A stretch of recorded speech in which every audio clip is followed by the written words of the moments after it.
தமிழகத்தில் நேற்று பரபரப்பாக பேசப்பட்டது ரெண்டு விஷயம்.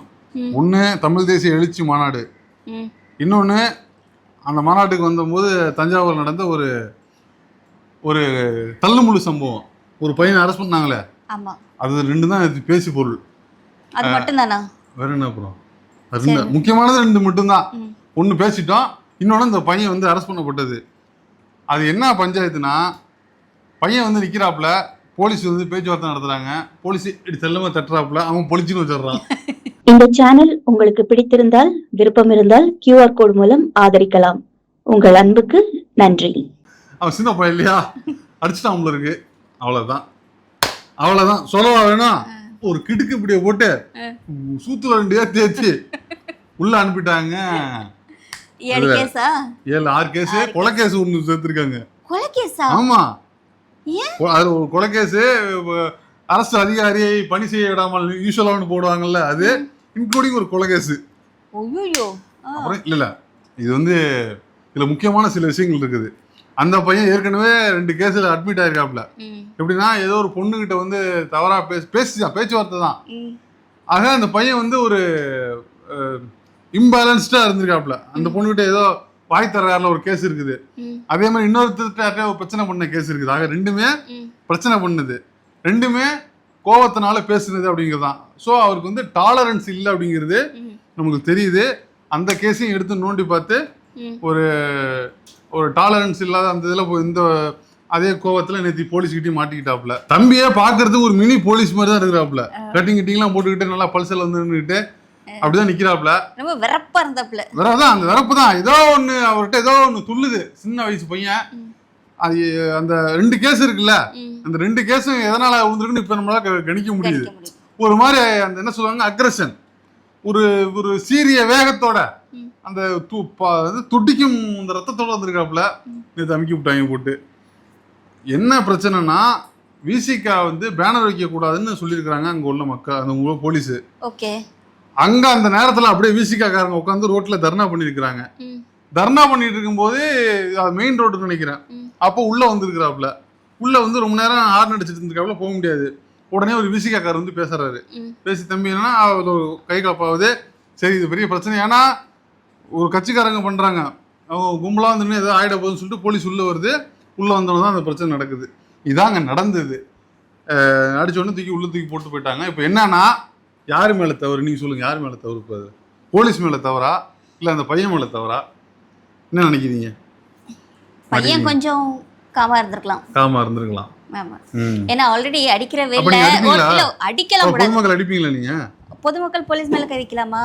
அதான் நான் கேக்குறேன். இப்போ ஒன்றும் இல்லை, நம்ம ட்ராவல் பண்ணி வர்றோம் பைக்ல, ஒரு சிக்னல்ல 60 செகண்ட் கூட நிக்கிறதுக்கு முடியாம ஒரு 5 செகண்ட் இருக்கும்போது பைக்கை வண்டியெல்லாம் பாஸ் பண்ணி அந்த சிக்னலை பிரேக் பண்ணிட்டு போறாங்க. அவ்வளோ ஹீட்ல இருக்கும்போது ஒருத்தர் அந்த போலீஸ் யூனிஃபார்ம் போட்டு அவங்க அந்த ஒர்க்ல இருக்காங்க. ஆல்ரெடி பயங்கர கூட்டம். இங்க ஏற்கனவே இந்த கட்சி மாநாடுங்கும் போது அவங்களுக்கு ஒரு ப்ரெஷர் இருந்துகிட்டே இருக்கும். இந்த பையன்கிட்ட வந்து ஃபர்ஸ்ட் வந்து பேசுறாங்க. பேசும்போதே யார் கை ஊங்குறா என்னன்னு ஒரு கண்ணு மூடி முழிக்கிறதுக்குள்ளால அந்த சம்பவம் நடந்து போச்சு.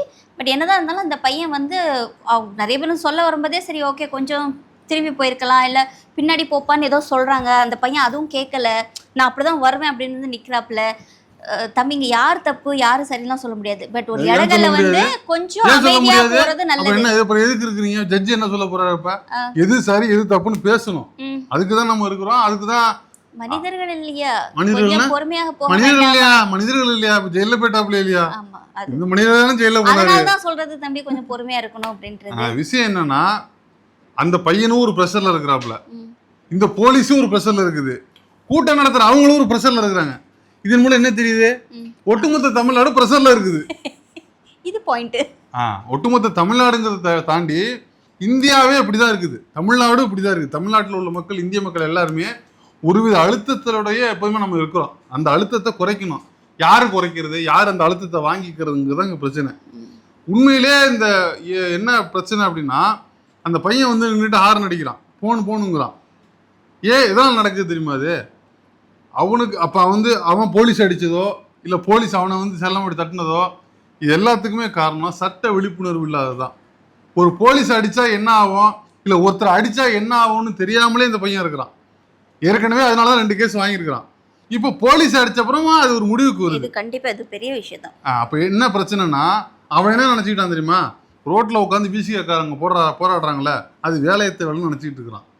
அது வேலையத்தை வேலை நினைக்க போய் தான் நாம ஏதோ பெரிய வேலைக்கு போறோம், இன்னும் சும்மா ரோட்ல உட்காந்து போராடிட்டு இருக்கிறானுங்க அப்படின்னு நினைக்க போய் தான் அந்த கோபம் அவனுக்கு வருது.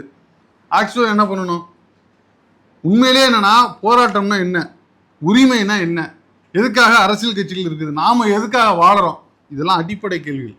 இந்த அடிப்படை தெரிஞ்சதுன்னா இந்த பிரச்சனை எல்லாம் வராது. இந்த அடிப்படையே தெரியாம இங்க உள்ள மக்கள் வாழ்ந்துட்டு இருக்கிறாங்க, இந்த இளைஞர் வாழ்ந்துட்டு இருக்கிறான்னா அதுக்காக தான் அவன் வந்து கோவப்படுறான். எதுக்கு சும்மா உட்காந்து போராடிட்டு இருக்கீங்க, வேற வேலை இல்லையா உங்களுக்கு அப்படின்னு சொல்லுவாங்கல்ல. அந்த டெம்ப்ளேட்ல வந்த பையன் தான் அவன். அதை தட்டி கேட்க போய் தான் உள்ள பஞ்சாயத்து. சரி போராடுறாங்களா, எதுக்கு போராடுறாங்க, என்ன இப்போ இந்த போராட்டம் இந்த மாநாடு அதுக்கெல்லாம் ஏன் நடத்துறாங்க தெரியுமா? இப்போ நேற்று அந்த அந்த சம்பவம் நடந்ததுல, எந்த சம்பவம், அந்த போராட்டம் தர்ணா பண்றாங்க, அதாவது கட் அவுட் வைக்க உள்ளுன்னு பிரச்சனை பண்ணிட்டு அவங்க தர்ணா பண்றாங்க. போராட்டத்தோட விளைவு என்ன தெரியுமா? நேற்று இந்த பையன் பிரச்சனை பண்ணாங்கிறது ஒண்ணு, அந்த பிரச்சனை பண்ணது வழியா தான் அந்த அவங்க போராட்டம் பண்ணது இருக்குல்ல அது வெளியே வருது. ஓகே, அது வெளியே வருது. அந்த பிரச்சனை வழியா தான் அந்த மாநாடு தெரிய வரும், மாநாடு பத்தின. ஸோ போராட்டங்கிறது ஒரு ஒரு என்ன சொல்றது, ஒரு அவேர்னஸ். போராட்டங்கிறதே வந்து தெரியப்படுத்துறது தான். நேற்று அவங்க அந்த போராட்டத்தோட விளைவு நடந்துருச்சு, ஆனா அந்த விளைவு வேற மாதிரி நடந்துருச்சு. அது வந்து யாருக்கும் பாதிப்பு இல்லாமல் நடந்திருக்கணும். இல்லை யூஸ்வலாக இந்த மாதிரியான ஒரு தள்ளுமுள்ளுகள் இப்போ ஒன்றும் இல்லை. கரெக்டாக இது வந்து ஒரு வாரத்துக்கு 10 நாளைக்கு முன்னாடி விஜய் சம்மந்தப்பட்ட ஏதோ ஒரு சமூக நிகழ்ச்சி நடந்ததுல, உதயநிதி அரெஸ்ட். ஆமா, உதயநிதி அரெஸ்ட் அப்ப இதே மாதிரி திருநெல்வேலியில் ஒரு சம்பவம் நடந்துச்சு, ஞாபகம் இருக்கா? ஒரு பெரியவர் வந்து ஒரு போராட்டம் ஆர்ப்பாட்டம் பண்ணிட்டு இருக்கிறாங்க. ஒரு பையன் வந்து பைக்கில் வந்தாப்புல, வந்து அதே மாதிரி அவரும் போக முடியாது, என்ன பிரச்சனை பண்ணிட்டீங்கன்னு கேட்டாப்புல. டக்குன்னு ஒரு பெருசு உள்ள போது அந்த பையனை அடிச்சிட்டாப்புல. அடிச்சோன்னா உள்ள வந்தாங்க, டக்குன்னு விலக்கி விட்டாங்க. அப்புறம் அங்கே உள்ள ஆட்களே திமுக காரங்களே அந்த பெருசு விலக்கி விட்டாங்க, அந்த பையனை விலக்கி விட்டாங்க. இந்த சம்பவம் தான் அங்கே நடந்தது, அந்த சம்பவம் தான் இங்கே நடந்திருக்குது. இது என்னன்னா கொஞ்சம் சுதாரிச்சுக்கிட்டாங்க, அதனால இந்த பிரச்சனை வந்து சுமூகமாயிருச்சு. இல்லைன்னா இந்த பிரச்சனை மாதிரியே அன்னைக்கு அந்த பிரச்சனை நடந்திருக்கும். அந்த பையன் கொஞ்சம் வந்து மிஸ் பண்ணியிருந்தாருன்னா அவரும் அன்னைக்கு போலீஸ் அடிக்கிறதோ இல்லை வேற யாரும் அடிச்சிருக்கிறதோ நடந்திருக்கும். இந்த மாதிரி இந்த டென்ஸை வந்து மிஸ் பண்ணுறது தான் எல்லாத்துக்கும் காரணம். இது எல்லாத்துக்கும் காரணம் நம்ம வந்து எப்போதுமே டென்ஷனோட ப்ரெஷரோடு இருக்கிறது. நம்ம வந்து இந்த நேரத்துக்கு போகல, அந்த நேரத்துக்கு போகணும், அந்த வேலை இருக்குது, இந்த வேலை இருக்குது. நீங்கள் வந்து சட்ட விழிப்புணர்வு சட்ட அறிவு இல்லாட்டி எல்லாருக்குமே கஷ்டம்தான். இப்போ போலீஸ் வந்து அடிக்கிறாங்கன்னா போலீஸ் அடிக்கக்கூடாது தான், ஆமாம் அடிக்கக்கூடாது தான், அது வந்து சட்டப்படி தவறு தான். ஆனால் அவங்க மேனேஜ் பண்ணிடுவாங்க. நீ எப்படி மேனேஜ் பண்ணுவ, உனக்கு என்ன சப்போர்ட் இருக்குது? ஆனால் எனக்கு என்னமோ அந்த பையன் வந்து அப்படி பண்ணது சாதாரண ஒரு பேக்ரவுண்ட்லேருந்து அப்படி பண்ண முடியுமான்னு தெரியல. கொஞ்சம் ஒரு திமிர்த்தனமாகவே இருக்கிறாப்புல பையன், கொஞ்சம் டென்ஷனாகவே இருக்கிறாப்புல. ஸோ அதனால் அவர் வந்து இன்னும் ஆக்கப்படுவார், அவருக்கு எந்த மாதிரியான ட்ரீட்மெண்ட் கொடுக்க போகிறாங்க அதெல்லாம் தெரியல. பார்த்தோன்னே வந்து கொஞ்சம் பகீர்னு ஆயிடுச்சு. ஸோ பார்ப்போம். அந்த பையன் அதுக்கப்புறம் கூட ஒரு ப்ளீஸ் பண்ணி கேட்கவோ இல்லை வந்து கொஞ்சம் பாடி லாங்குவேஜ் இல்லவே இல்லை. பாடி லாங்குவேஜ் சந்தோஷமா இருக்கு உங்களுக்கு? சந்தோஷமா இல்ல, வருத்தமா இருக்கு. சின்ன பையன்ல ஏன் இந்த மாதிரி இருக்கணும், கொஞ்சம் லைஃப்ல வந்து இட்ஸ் ஃபுல் ஆஃப் அட்ஜஸ்ட்மெண்ட் தானே. அதெல்லாம் இந்த பிரச்சனை தான் ஃபுல்லா அட்ஜஸ்ட்மெண்ட். யாருக்கு யார் அட்ஜஸ்ட் பண்ணணும்? அட்ஜஸ்ட் பண்ணலாம் தேவையில்ல, சட்டம் கொடுத்துருக்குது, ரூல்ஸ் கொடுத்துருக்குது. அப்புறம் என்னத்தை அட்ஜஸ்ட் பண்ணி வேண்டி கிடக்கு? போராட்டத்தில் என்ன அட்ஜஸ்ட் பண்ணி வேண்டி கிடக்கு? அப்புறம் அவங்க வந்து கட் அவுட் வைக்க விட்டுட்டாங்கன்னா அது பிரச்சனையே இல்லையே. இப்போ யார் அட்ஜஸ்ட் பண்ணணும்? போலீஸ் அட்ஜஸ்ட் பண்ணணுமா, போராட்டக்காரங்க அட்ஜஸ்ட் பண்ணணுமா, இல்லை அந்த பையன் அட்ஜஸ்ட் பண்ணணுமா?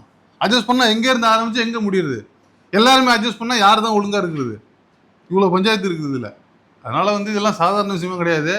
இப்போ கட் அவுட் வைக்க விடலைன்னா இப்போ இந்த கட் அவுட்டு கலாச்சாரம் போன ஆட்சியிலலாம் இல்லை, ஒழிக்கப்பட்டிருந்தது. இப்போ திரும்ப தாவே காட்சியில் வந்திருக்குது.